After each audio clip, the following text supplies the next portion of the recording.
Well, how you doing out there, folks? Yes, it's me again. This is the Invisible Man versus Merrick Bank and the Robot, Part 28. That's correct. That's how many of these videos I've been doing about harassing phone calls, with this disguise of the Invisible Man. If you haven't viewed them, I'm going to try to cover in this one pretty much everything. I have been putting a song in the beginning, in the last few videos, and then I did a duet in the last one. I'm going to try it again. It's not that easy to do, because with all the way this is set up, basically I'm playing the song, and I'm trying to sing with it, and of course I know the lyrics. There's no teleprompter, there's no script or nothing here. So what I'm going to do in this one, the song is Your Smile Is My Reward. I've already done it, but not with a duet. So this time I'm going to do the duet, and then I'm going to let it play again so you could hear it, without the duet, and then I'll come back to the harassing phone calls. Now this particular version was done by Hollywood Music Productions. It's like a test recording. It's a little bit different, because the ones I did with George Liberace, they had more music and all, but this is different, so might be a good one to do, to try to do the duet. I think I better drink something here. I have some iced tea with some honey. I think I'll take a drink of it. Let me take another one.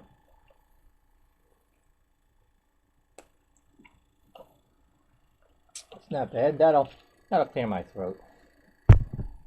Okay, I'll be careful with that. Around the computer and all. Electronic, I don't want to spill that. It causes a lot of problems. Okay, now let's see. Am I ready? Okay, I'm going to start it up.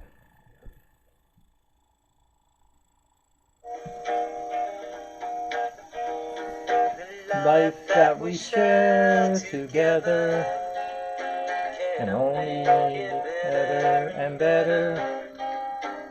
We try and understand each other, then we won't have to look for another. Your smile is my reward, for the one I've always adored. You're something special to me, that's the way I always wanted to be. I like to see you dressed in lace, but I'd rather see a smile on your face. Your smile is my reward, 'cause you're the one I've always adored. Not the flowers that I bring, but instead it's my thoughts of you in the spring. Though the weather may be cold, as long as we're together, we'll have each other to hold. Your smile is my reward, you're the one I've always adored. We disagree once in a while, but I know everything's alright when I see your smile. We may be apart, but I'm at, I'll always have you in my heart. Your smile is my reward, you're the one I've always adored. Go out in town, I wanna make you happy, so that you won't feel down. I'm having a good time, I can tell by your actions that you're in your prime. Your smile is my reward, you're the one I've always adored.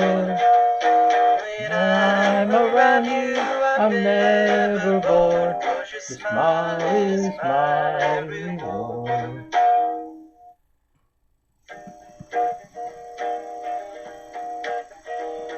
The life that we share together can only get better.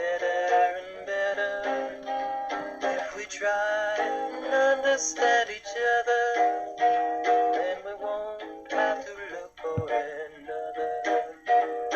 Your smile is my reward, 'cause you're the one I've always adored.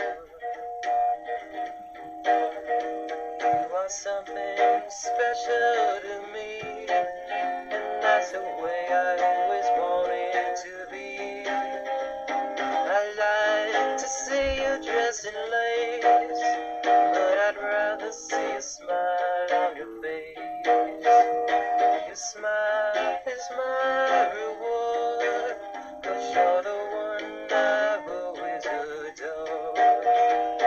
It's not the flowers that I bring, but instead it's my thoughts of you in the spring. Even though the weather may be cold, as long as we're together, we will have each other to hold. Your smile is my reward, 'cause you're the one I've always adored. We may disagree once in a while, but I know everything's alright when I see you smile. At times we may be apart, but wherever I'm at, I'll always have you in my heart. Your smile is my reward, 'cause you're the one I've always adored. When we go out on the town, I wanna make you happy, so that you won't feel down. While we're having a good time, I can tell by your actions that you're in your prime.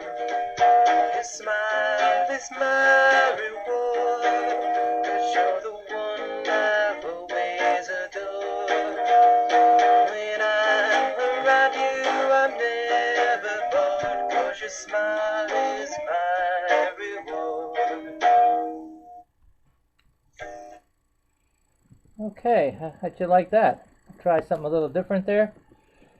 It seemed to be all right. I don't know yet until I view it. So I can always delete this and do it over again. So okay, we're going to go back to the harassing phone calls. Now, this Merrick bank has got me so upset over that. I'm still not really over it, because I know there's the case pending and all. And I find solace, by going on social media like I'm doing. It's sort of like a therapy for me. That's why I've been doing it. But the main reason, there's a lot of reasons why I'm doing this. First of all, it's about Marie.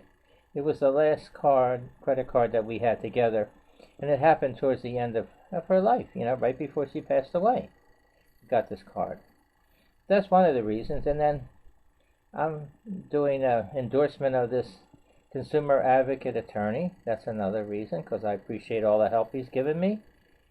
And then it's about Merrick Bank and their tactics and these debt collectors and all the tactics they use to try to collect their debts.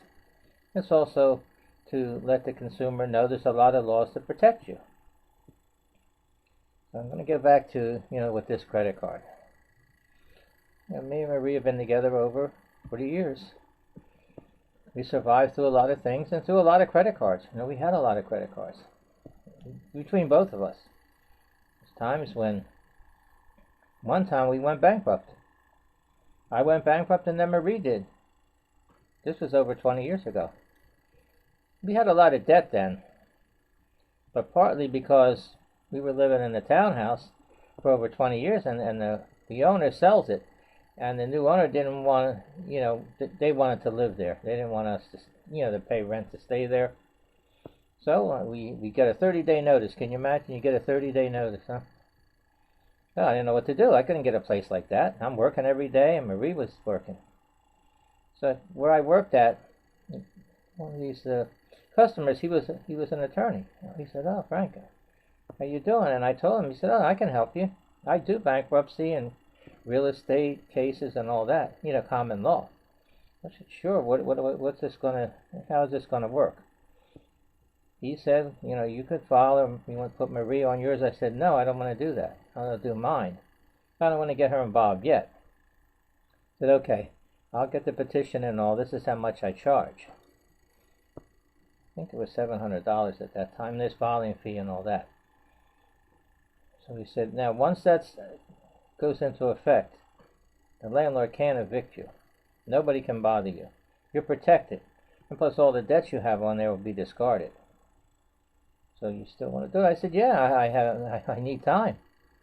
And I said, well, how long is the automatic stay? He said, it's usually 6 months. And that means, and I said, do we have to pay rent? He said, no, they can't do nothing, remember? You can't evict you. I don't want to be in there thinking we're all right and all of a sudden the sheriff comes to throw us out. He said, no, you let me know. Don't worry about that. Well, I said, you know what, let me do it. Give me all the paperwork. I filled it all in and I gave it back to him the next day. And then it got filed, and then they couldn't do anything. They get notified, the real estate and all. They didn't like it. That means that all that money that I wasn't paying for rent, well, it went to the lawyer, and it went, it's going to go to the new landlord, once I find a place. So this went on a little while, nothing happened. I finally found a place in the neighborhood. It took a couple months. And then I got a notice from the lawyer of the landlord saying that the automatic stay was lifted, on me. So it was only like 3 months. Maybe because they knew that Marie was on there too, even though she had a different name. She was on the lease. Okay, I went to the lawyer. He said, no, don't worry about it. That's why when you did that, I didn't tell you when you didn't want to put both of you on there. Better you did it this way. Now, Marie goes ahead and goes bankrupt, and then all her bills the same way got on there, and then they got notified again, and that she went bankrupt. So again, they're still not paying any rent. So hopefully, we could get that place, that I'm trying to get. Okay, so another 6 months, but again they had it lifted. So finally I got the place, and I paid the new landlord all the money up front. Of course, he gave it to me right away. With the security deposit, the first and last month's rent and all that. Well, and then I couldn't move in, because I could still, we had both places, and I kept taking stuff, to the new place. So once that's all settled, well, we got into the new place. I kept paying the attorney, I knew him, he let me pay him and all, and there was no problems after that. Of course, there's a judgment on the credit, of course, back to credit again, because they put that on because of the money that I owe for the rent. So that's a part of with the bankruptcy, but I don't think it's a little bit different now. I think they can lift the automatic stay. The landlord, I think if you put the bankruptcy in before they did an eviction, they might not be able to. I don't know exactly. I know it changed. It's not like that now. Okay, so you see what happened? I wiped out all our debts, and I used the bankruptcy, but I don't really recommend using the bankruptcy, because that's on your credit for like 10 years, and that's a bad mark to have that on there. But, because I think it'd be better to have bills not paid or late and all than that, because it just shows you had credit and all. And if those bills are wiped out, I don't think they even go on the credit. That's why these lawyers are important. They know what they're doing, You get the right lawyers. So, okay, back to this again. So all those debts, nobody could collect them. Both of ours. There's no collection, nothing. They're supposed to be discarded, but they weren't. Because later on, a few years later, I start getting contacted by the debt collector for them bills. But as soon as you tell them, look, bug off. It's on a bankruptcy. Oh, okay. I picked up the phone. They're trying to start harassing me. I didn't, they couldn't do it. But you got to know these things. So there's other things you can do. First of all, attorney is the main thing. If you feel that you might be in a position where bankruptcy might be good for you, you may owe a lot of bills. Maybe you're thinking of moving anyway. Well, maybe it'll work for you. I think it's better not to do that. I think that's the last ditch effort to do, Don't be doing that. I don't think it's good. Now, I did other things. I tried to consolidate, the credit cards and all. Thought maybe, I can stop them from calling me. They were starting to call me, later on, the same thing again. But not like this, not like what Merrick Bank did. Okay, so I said, let me see what I'm going to do. I saw a consolidated credit company, and I contacted them. I said, how many bills you owe? And I said, all the bills, you know. They said, well, we can work it out with the creditors that they will, you know, reduce the payments. I think they'll stop charging interest and then just have a payment every month. You should be able to pay almost all those bills off quicker that way, because you won't keep adding on that interest and all. There won't be no late fees, no nothing. So I said, no, let me try it. I signed up. Now they charge a fee. But what happened was they pay all the bills. I guess they send checks or whatever they did. They paid them. Once they made the deal, they paid all the... I didn't have to do that. I didn't have to write any checks or do nothing. So they paid them every month. And then every month they would take out the total amount. What they paid and plus their fee. I started figuring it out. You know what? It was almost the same. I don't think I really saved anything by doing that. And guess what happened? Even though I was, you know, paying them on time for a couple months, the calls still kept coming in. I called this consolidated credit company, and they told me that that'll take time for that to catch up. I said, what do you mean? In other words, when they were making those calls to you, that was the debt collection department. Then there's the credit department. Then there's the billing department. The customer service. All that has to get caught up. And they told me they call it rigging, because it doesn't, as soon as we start paying, it doesn't stop the calls. Well, they've been getting payments for 2 months, and I'm still getting these calls. They said it usually takes about that long, but we still contact them about it. Saying to myself, I'd have been better off not to pay. So I said, okay. Then I decided to cancel them, because I said, if I'm going to get all these calls about, you know, I was picking up the calls and I was telling them you're being paid. They said, well, it's not showing up here yet, or whatever, you know. I said, okay. So I stopped paying, and guess what happened? Because the call stopped. They stopped because the rigging probably caught up with the payments I was making. You know, that wasn't showing up yet on their, I guess, on the calling system they have. So then I eventually stopped paying, you know, and then the call started, and I started sending cease and desist letters and all that, and eventually I stopped it, you know, somehow. You know, I didn't have an attorney for that. It probably would have been better, because if they were violating any laws, then you have the attorney that knows that. Because now, with these laws that are in effect, the problem with the laws is the debt collectors and creditors get away with it, because they know they're not being enforced.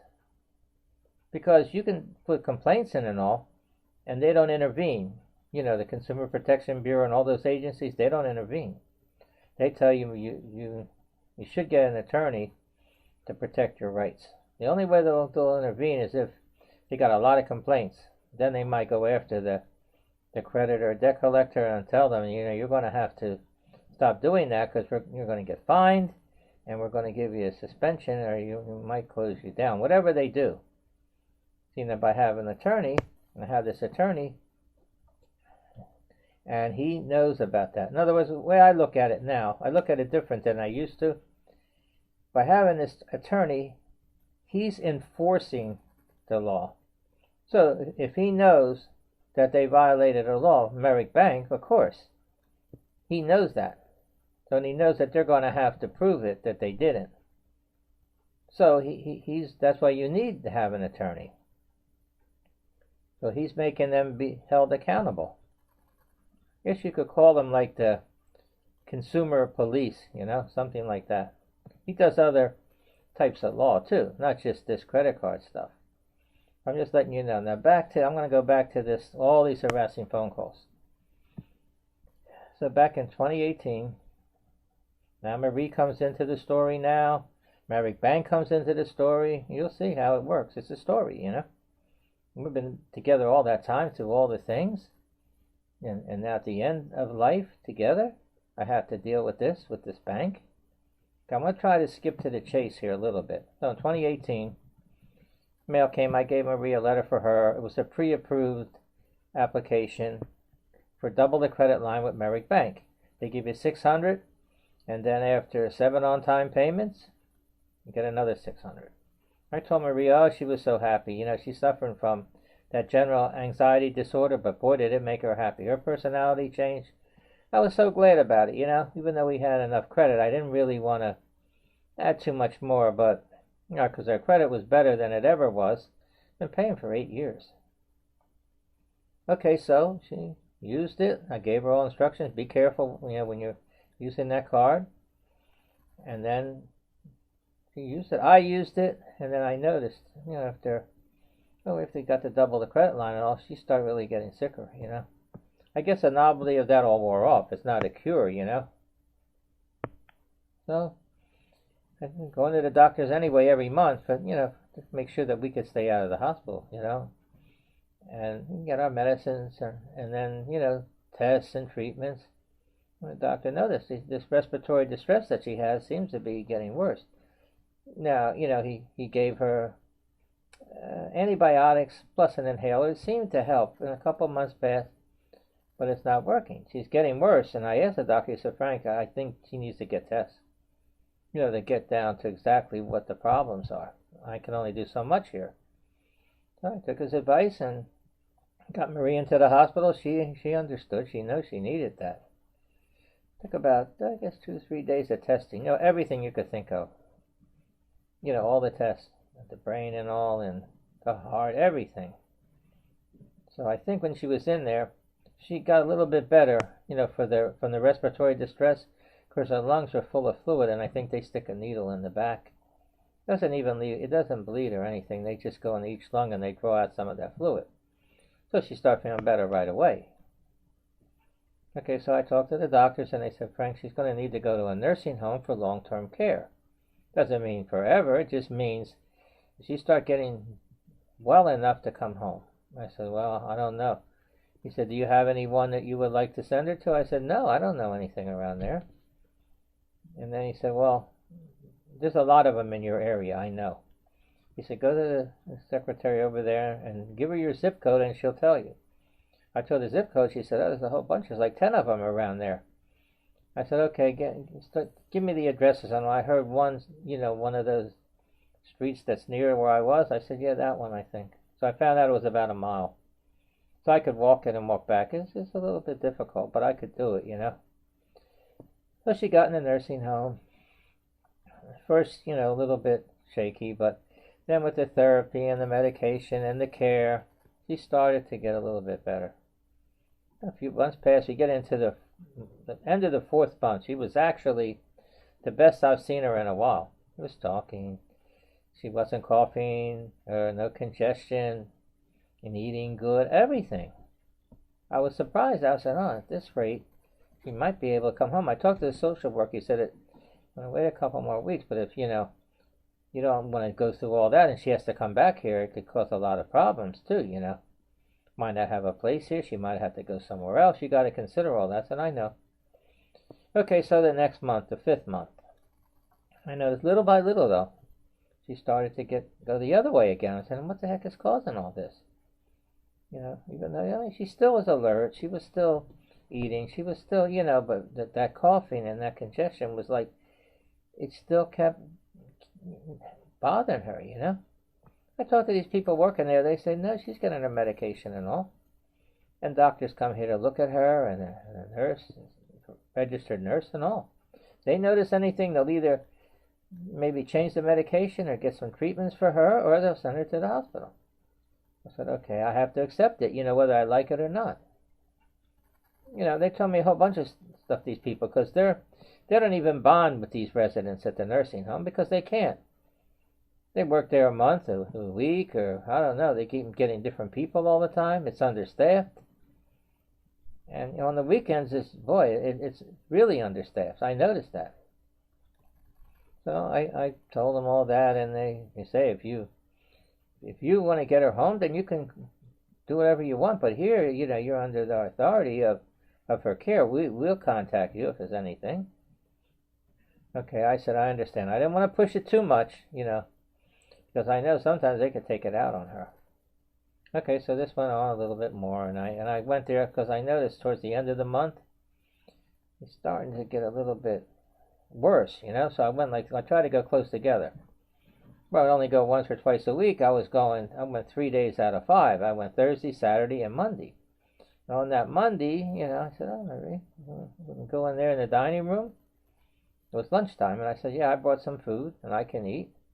and I brought you something, and you can have your meal. And I kind of made her excited a little bit, but she's pretty, pretty down, because she wants to come home and she can't do nothing about it, can't get around. So we talked and all. She ate pretty good. I told her before I left, I got her back in her room. I try to keep eating and try to do what they say. Take your medicine, because they can't make you take the medicine and they can't make you eat it. It's up to you.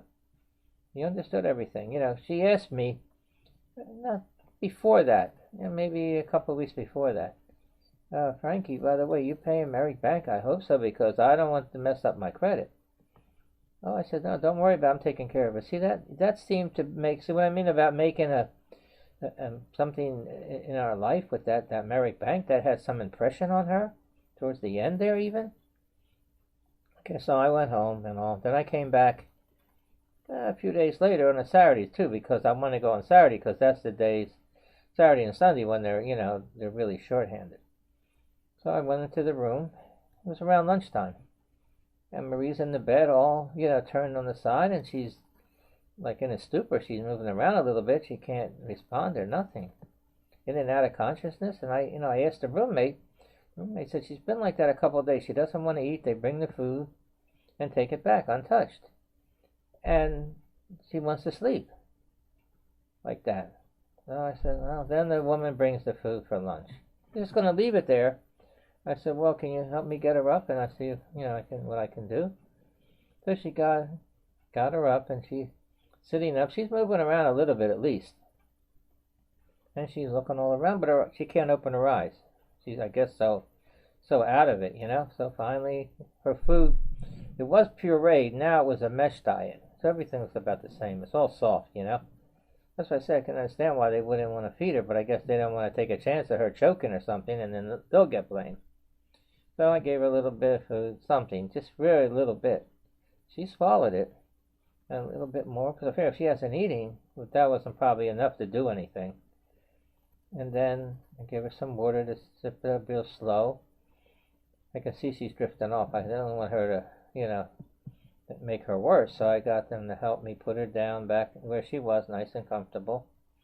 And she stayed that way. I said, well, I thought to myself, you know what, maybe I can still get her to, move around. Maybe I could get her up.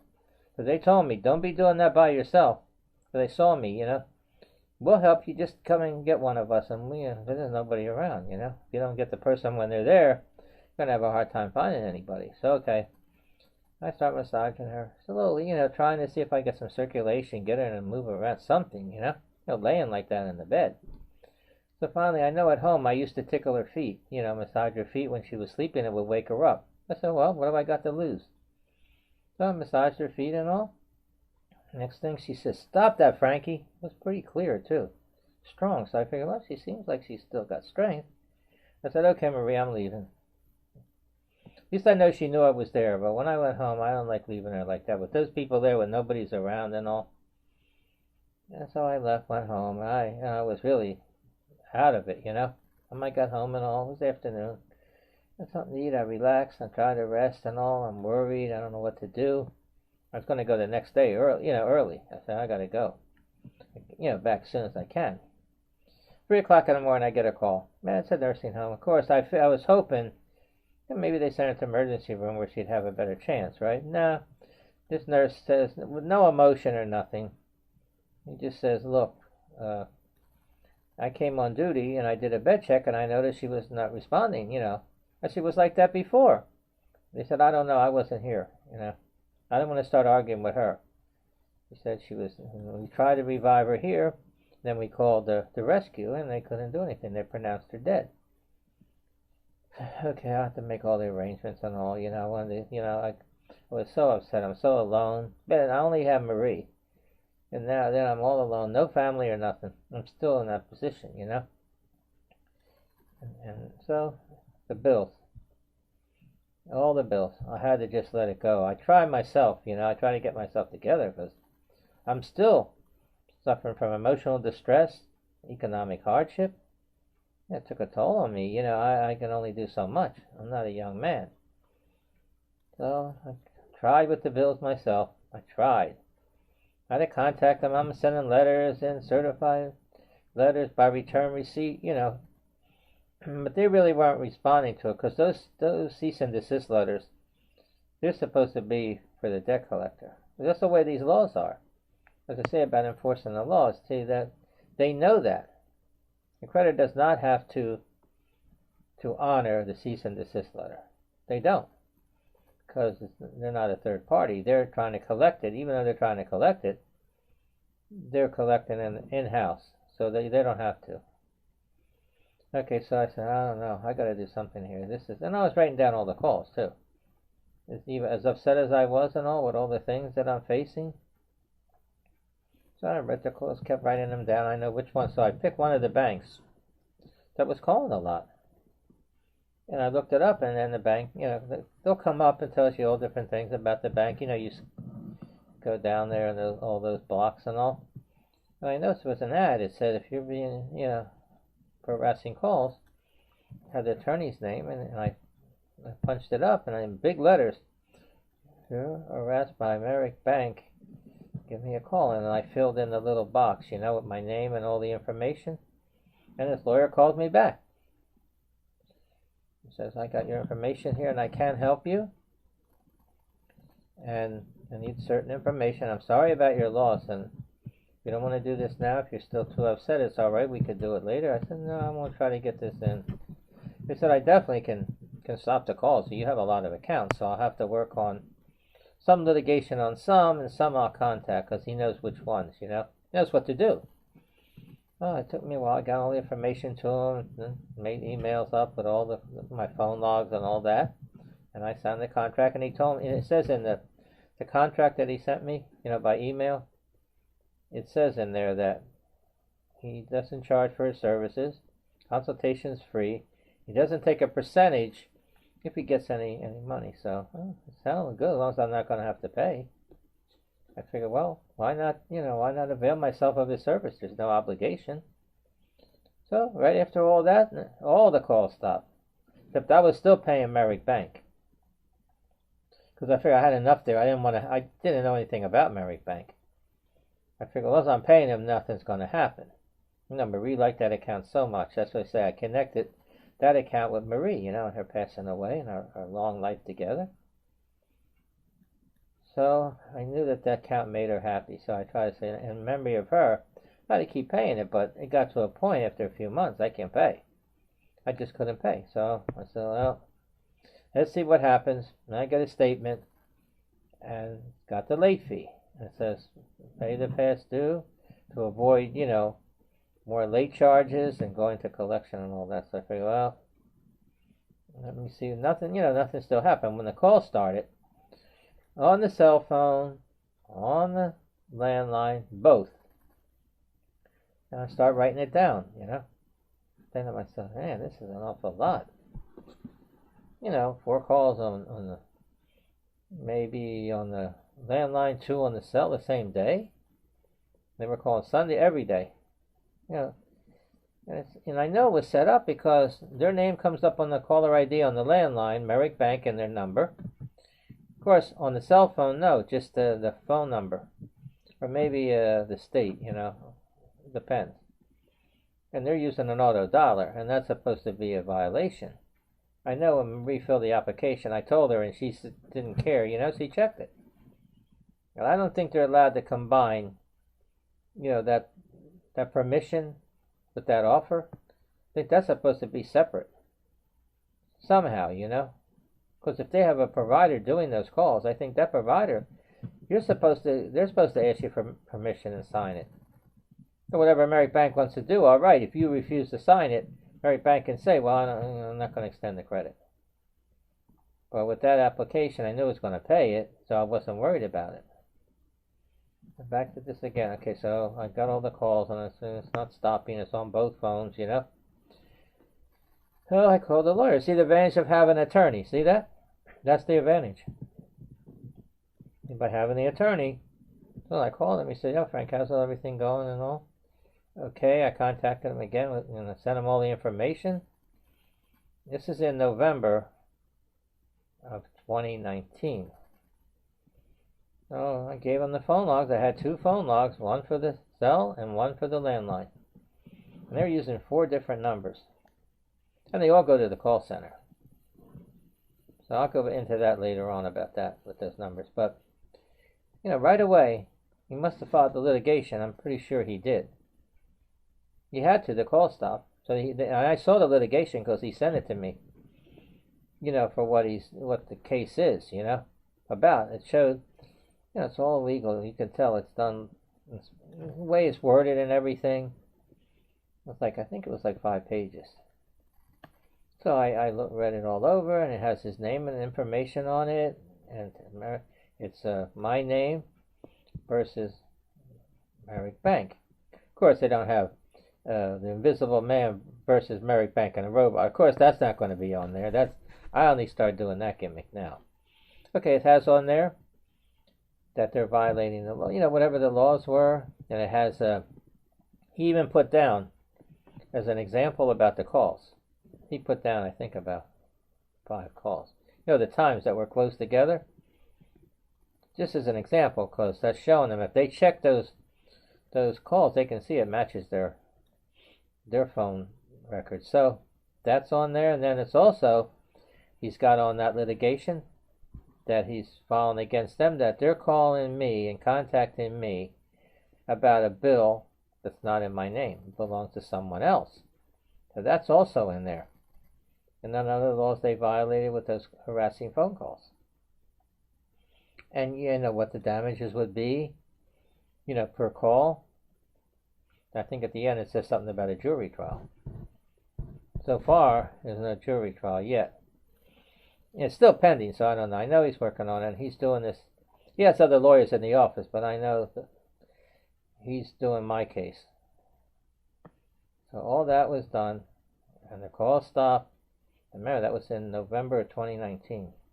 I said, okay, it's pending. You know, I was all right with it. And I think it was about, like I said, a month and a half. No, the phone rings. I look at it. I said, this is January 2nd, the new year. What a way to start it, you know? January 2nd, 2020. Now, Merrick Bank again on the landline, but not the cell phone.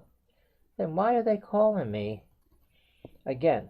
I know I put the litigation, it's in my name, not Marie's. So they can't say that I made up them calls, or I got proof, because I'm the one that wrote the calls down, plus the phone numbers are in my name. Now, if I didn't receive the calls, how could I have a phone log? Couldn't be Marie, because this phone log was months after she passed away. So I'm saying to myself, what is this, a retaliation? Because I filed a lawsuit against them for the harassing. Of course, you wouldn't think they would want to harass you again, would you? But that's the unethical tactics that they use. See it? Okay, so I start keeping track again. Same way again. They have 6 different numbers, and they're calling every day. They start a couple calls at first, I guess, to get started, and after that, 4 a day. I noticed not on Sunday though. I'm saying to myself, they called on Sunday before, not this time. I guess another one of the software programs, huh? They probably programmed it to skip Sunday, huh? And this one, huh? What's that supposed to do? Call me 4 times a day on Saturday, and then on Sunday, no calls. Oh, wow. Well, I get relaxed, huh? Feel good, huh? And then all of a sudden, Monday, no calls. I said, wow. What happened? The lawyer got to them? Or because of litigation? So I didn't even tell a lawyer yet. So I wondered what it was, you know. And then Monday, yep, there they go again. 4 calls again. Same thing. Close together, too. They weren't calling much in the morning. I think the earliest I got a call was like 11:30 in the morning, and then nothing again. Then towards the end, afternoon and evening, 3 calls close together. They know they can't. See, the thing with the law is, the letter of the law, it does say that they can't call you before 8 a.m. or after 9 p.m. They got 13 hours. Isn't that enough? That they would have to cram the calls close together? I mean, you know, this whole thing is about these harassing phone calls. Okay, so now, another thing with these calls. They call, the number comes up, and you pick it up, nobody's there. And the answer machine, they don't leave a message. So that means that all those calls I received I received over 60 calls in November of 2019 and over 80 in January of 2020. Now, not one time did a live person call. I told a lawyer about it. I had to give him the phone log again. You know, he needs it. I said, oh, he said, he emailed me back and said he'll reach out to them. And I found out then another week passed and they're still calling. So I got another email. He said, we'll make them stop. And then the calls did stop. I mean, he must know about it. You know, he dealt with Merrick Bank and he knows the tactics, so I guess it didn't really surprise him. No, the case is still pending. And I'm still upset over it. You know, me going on social media, it gives me solace that I can help somebody else not to go through this. Not only that, it's like a therapy. Of course, because the case is still pending, I'm not over it. And even though I don't care what the outcome of the case is going to be, I do care in a way. I just hope that the lawyer, can get paid for his services, the attorney. If I don't get anything, okay, the calls will stop, case can be closed, and that way I can have some to end this, Because I am rehashing. You might say, well, why are you rehashing it then? Only reason I'm rehashing it is because I can't get it out of my mind. What they did, I'm so ticked off about it. Because I wasn't going on social media in November of 2019 because I had the attorney and all, and I figured, well, he's taking care of everything. I don't have to worry about it. When it started in January 2020, that really ticked me off. And that's why I started all the social media. So if they want to call me, I can badmouth them on social media. I said it before. That's when I started all this. That's the reason, the background of everything, that was going on. But you don't have to put up with those calls.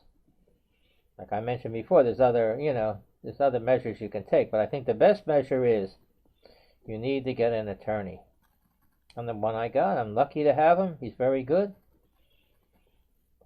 His name is Paul Mankin, Mankin. He got his own law firm. He has a lot of good lawyers working with him. His staff and all is great. And his number is toll-free, free consultation.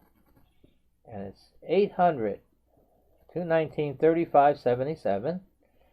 That's 800-219-3577. Now, if you have any problems, you can give him a call. Now, he is in San Diego, California, and I'm in Philadelphia, Pennsylvania, so don't worry about that. I know it's 3 hours difference. Like, if I called him at 10 a.m., it would be 7 a.m. in California, so I just leave a message. You can leave him a message. He's got the answer machine. He's got secretary. Another lawyer might answer. He might answer, so don't worry. If you call him, you're going to get a response. It depends when you call him, of course. He's had a lot of cases, I know, through the years. I checked. He's won a lot of cases. He's got a lot of big cases that he won for different things. So this is the type of cases that he's for the consumer. He's a consumer advocate, He cares about the consumer. He doesn't like these banks and debt collectors and creditors all using these unethical tactics. He's fighting against it. They take advantage of the fact that you have somebody that's going to work with you and help you for no charge, You have nothing to really lose. So if you want to tolerate those calls, well, it's up to you. I'm furnishing you with the information. And I endorse him. I do all the testimonials I do. I don't get paid for it. I don't want to get paid for it. I've been paid for it, for all the help he's given me. That's my way to show him my appreciation by, doing his endorsement of him in all these videos and all. I mention him when I go on Twitter, and I mention his name all the time. So, if I'm doing this, you can be pretty sure you're not just getting an attorney that's not going to help you. He definitely will help you. He's still helping me. This case is pending. And what happens months from now, I start getting calls from debt collectors for those other bills that I didn't pay. Well, I'm going to probably need them again. So it's nice to have a lawyer, a good relationship that you made. And I wish I could pay him, really. But I can't, He knows it. But, he still does it. I'm sure that he was really happy about helping people. So I'm glad if he can get paid, and that's why I feel the fact that I couldn't pay him, maybe he'll get more cases and he'll get these banks to pay him. That's the whole thing about this. Like these harassing phone calls. They could end up paying more than what we owe. Altogether, with $600 and $600 for the double the credit line, $1,200. And then now with all these late fees, it's up to about $1,500 now. And they're going to end up paying him thousands of dollars maybe.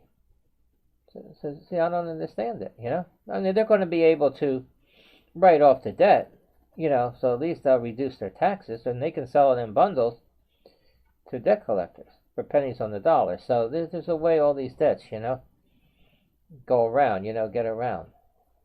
So you need to have an attorney.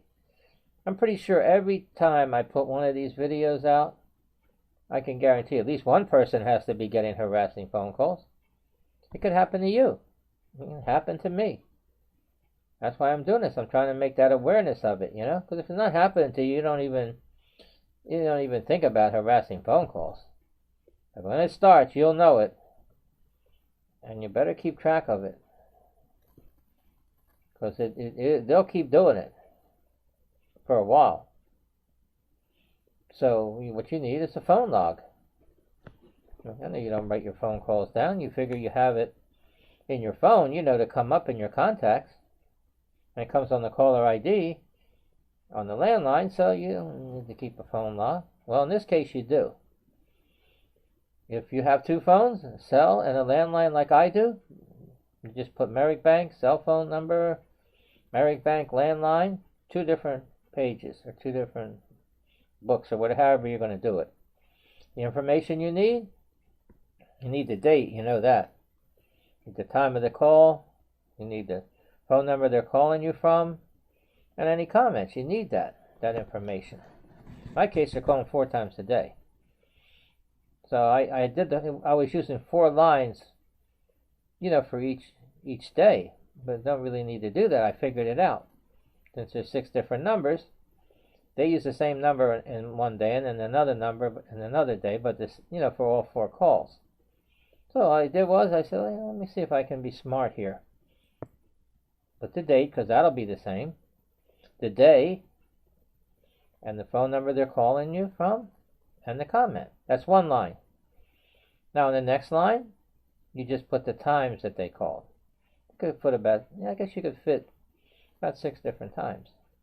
If it's more, you'll have to use another line, but then you probably won't. So here we go. Now instead of having 4 lines for each day, you only have 2. So it's a way to keep it down. Like when I think I sent it to the attorney, I sent him an email, and I did it that way, and it makes it a lot easier. Because you can see all the calls on one line. You can see how close together they are, a lot better than going the other way. You just can see it, the sequence. How close, like 4:15, maybe 4:45, 6:30, maybe 6:20, 6:50, I don't know, the way they do it, They have that all programmed. Now, there's no human being making those calls. That's guaranteed. None of them. It's a robot. That's why I say robot. It's nice to have one robot to replace all the people that you would need to make all those calls, huh? It's nice, huh? Yeah, it's robocalls. So, you don't understand it, you don't have to. I'm trying to get out there to as many people as I can. And I know there's a lot of people that might be going through this. And with all the videos I've posted, I'm pretty sure that when this one comes out, that someone's going to see it. That may be having that problem. They might not have seen none of the other ones I put out. So I think that just keep all this in mind. I know it's an awful lot. Plus, I'm going to have the description. I'm going to go over things. I'm going to have the attorney's, all his address and everything, and email and everything on there. And my information too. So you could read the description while you're listening to the video. It won't take that long. I think you ought to give it a try if you need help. Because he will stop the calls, one way or another. Now, in this case, my case is a little different. I'm sure people out there been together like Marie and I was for a long time, and something might happen to one of them, the other person's left with all the bills and everything and doesn't know what to do. Partly, the creditors are going to be calling. See, in this case that I have, I didn't call the creditors about Marie passing away because I kept paying the bill, and then the lawyer put the litigation, and it's in two different names. So he knows that. So that's the way he did it that way. Because I'm his client, and I am an authorized user on that account. So that means if Marie has passed away, I'm the one that received those calls. Because I received those calls after she passed away. So that means that I had to be the one receiving them. But they say in all that, the cardholder agreement, they say in there that they don't care who gets the call. It means they don't know. How are they going to know? The only way they would know if they had a representative dialing those calls and talking to you, but they don't. So they wouldn't really know who got the calls. They don't care who got the calls. Because they can't do that because they wouldn't be able to make the calls if that was the case. Those numbers associated with the account, they're the numbers that they say belong to the cardholder. In this case, it does. We reused the numbers, but they were both in my name, so they're going to try to stick me for the bill. Maybe that's why they kept calling again. I don't think that was the real reason. I think it has something to do with the dialing of those calls. Because they can't really stick me, like I think I mentioned it before, plenty of times. I'm not a joint card holder, where that account was based on both of our credits. To get that credit, I'm not a co-signer. I'm only an authorized user, and we're not legally married, so we have no family and no estate or nothing. So that account has got to be uncollectible. So all this could have been avoided. All they had to do was contact me, because I didn't, like I said, I didn't because I was paying it. But they could have contacted me when I stopped paying. As soon as the late fees went on, somebody should have called. I mentioned this before. A representative, anybody. And I would have probably picked it up when I saw Merrick Bank, because I figured, well, I want to tell them, what happened. If I would have told them what happened, she passed away and all this, that and I'm the authorized user and all, and they'll probably want a supervisor to get, you need a death certificate, and then we'll have to take care of the account. That means there wouldn't have been no collection calls. There wouldn't have been none. There wouldn't have been no litigation. There wouldn't have been no lawyer. There wouldn't have been nothing. I wouldn't have been doing all these videos. See, so they could have get some of those accounts that they're calling, try to get some of them straightened out, and they could avoid all those calls. I don't think they care because they're dialing the calls every day anyway, whether they have one call or 100 calls. So I guess that's why they don't care about it. They're trying to collect the money. They're not supposed to harass you. When you agree for them to call you, you're not agreeing for them, permitting them to call you to harass you. You're permitting them to call you to service the account. Yes, I had read the cardholder agreement a couple of times on the videos, where it was about the calling. And I noticed it's about the attorney in there, because they know anybody's getting those calls. You call them up, and you tell them you have an attorney, and you give his information, the phone number, name, everything, address, and he's supposed to contact them, or they're supposed to contact him. But if there's no contact within 45 days, then they're allowed to contact you again. It doesn't say harass you or call you, it says contact you. Make contact with you again. And they'll probably tell you that, as far as they're concerned, you don't have an attorney. Maybe 45 days. And now I know why I got the calls again. Because they called me in November of 2019, all those calls, and then the lawyer intervened and it stopped. Now he told me he calls them every 2 weeks about the case. Now, they started those calls again after 45 days, a month and a half, just like I said. I think that the fact that they stopped the calls, the computer has a chip in there, and after 45 days it starts up again. If nobody changes it, the call started again. And that's exactly what happened. It was 45 days. I think it was the 18th. So in November, there's 30 days, so that's 12 days.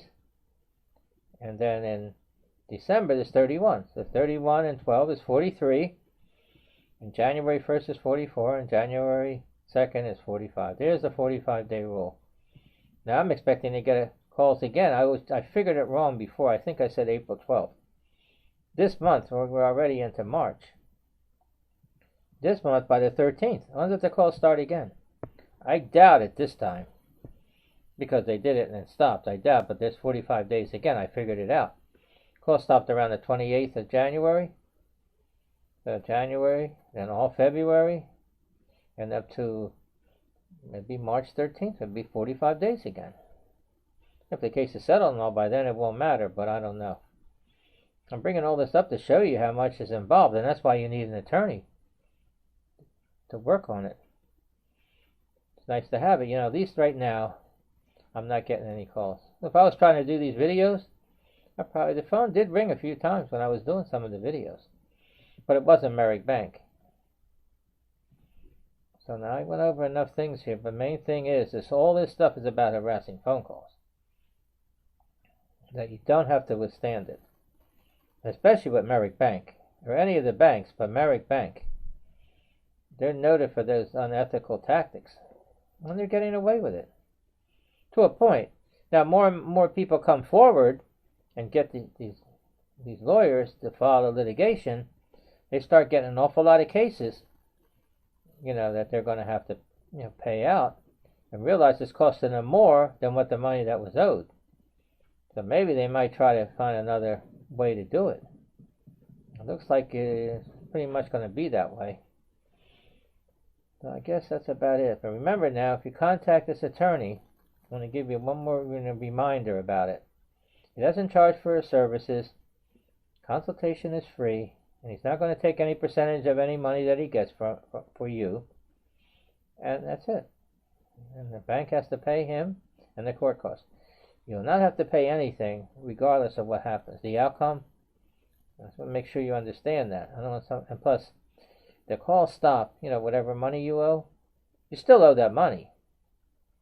Remember that. It doesn't absolve you the money because he stopped the call. Otherwise, somebody goes say, well, look, this guy on YouTube, he said that if we, get the lawyer to stop the calls, that we don't owe the money. No, you owe the money. That doesn't stop that. You do owe the money to them. They lent it to you. You do owe it. Only way you're not going to owe it, because if you paid it off, or if you check the statute of limitations, whatever it is in your state. In Pennsylvania, it's 4 years. So all them bills I wasn't able to pay in November, in less than 4 years from now, they'll be all legally forgiven. Even though it's still on the credit reports for 7 years, so keep all that in mind. Find out what the statute of limitations is in your state, And then because once you make that last payment, it counts from then. It doesn't count when you open the account. That's why I say it's no good if you're not paying for months to start paying again. Now you start the clock running again. So you got to be careful with that, with these debt collectors, because they'll hound you, and they try to collect no matter what. So I might be getting debt collectors, who knows, later on, too, from all these accounts. So now again, back to the debt collectors. I mentioned debt collectors. I feel upset because I know they're even sometimes more ruthless than the creditor. And you don't owe them the money. That's the funny thing about it. They might be hired by a creditor, maybe, but not when the debts are old. They're getting it off of court records. They're getting debts that are uncollectible, like the one that, since Marie passed away, it's uncollectible. They take those kind of debts. They take the ones that are already past the statute of limitations. They know. They treat it all the same. They're zombie debts. Because they breathe life back in those debts that are uncollectible. So it's good that you know all that. So just be careful. They have all kind of tactics too, These laws were formulated on the books to protect the consumer. That's you and me. Again, that's why consumer advocate attorneys like the one I have, well, that's why they do it, because they know they need to. So again, I'm going to give you the one I have. His name is Paul Mankin. For free consultation, toll-free number 800-219-3577. Okay, I'll give it to you again. 800-219-3577. But if you don't want to look into the description or nothing, well, you don't. You can just give them a call. As long as you feel that you're being harassed, chances are you are. Especially from Merrick Bank. Other banks do it too, so. In a way, I'm helping Merrick Bank. Because I'm giving them constructive criticism. Maybe they could learn from it. I don't know about that, though. They think they're so big and powerful that you can't do nothing. They can, break the laws. They're above the law, huh? Well, we'll see. That's up to them. Like I said before, they're not transparent. Because if they've got something to hide, and they're hiding behind the robot and using unethical tactics, they're not transparent. I am. Even though you can't see me now, I'm wearing a disguise. But I am transparent. You can tell by the things that I say on these videos. I have nothing to hide. That's why I say it all. I never did, So that's why I was comparing that before, transparent and invisible. Transparent, yourself. If you have a pitcher of water sitting on the table, clear water, you can look right through it. You can see through it. It might not be clear, what's ever on the other side of it, but that's a good example of transparent. Now, I'm wearing a disguise just to show that Merrick Bank, what's their disguise? The robot. I don't know any human being, maybe the one who did the programming or the company that's making those calls. Who would be really responsible? Merrick Bank? What person? I guess the president or CEO, huh? They're the ones going to have to be held responsible. I think they got to be really made accountable. And they're the ones that should be, feel it. Because they can make changes. How would one of those higher-ups, how would they like me calling them 4 or 5 times every day? See how they like it. If they wouldn't like it, then they shouldn't do it to their customers. I think that's pretty much it. I covered as much as I could. There's other things, but I don't want to keep going off on too many tangents because you can just look at all the other videos. I really appreciate your time. I hope you learned something from it, and have a great day.